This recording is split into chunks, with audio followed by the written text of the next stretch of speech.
আসসালামু আলাইকুম। প্রিয় দর্শক, দেখেন এই যে আমার পেঁপে গাছে আমি ব্যবহার করছি ড্যাপ সার। কয়দিন আগে আমি ড্যাপ সার দিলাম, প্রায় 5-6 দিন আগে দিছিলাম, মানে 1 সপ্তাহ হয়ে গেছে। এরপরে আমি পানি দিছি।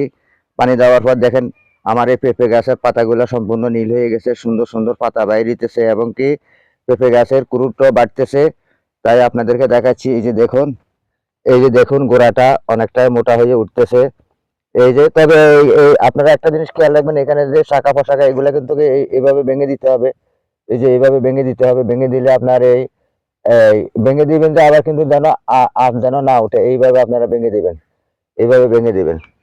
তবে আমি কেঁচি দিয়ে কেটে দিব, আধা করে কেটে দিব। তাই আপনারা এই হিসাবে পেঁপে গাছের যত্ন করবেন। এই যে দেখেন আমার পেঁপে গাছ, এই যে পেঁপে গাছ, এই যে দেখেন এখানে পেঁপে গাছ, এই যে গোড়াটা মোটা হচ্ছে। কিন্তু আপনারা সবসময় একটা জিনিস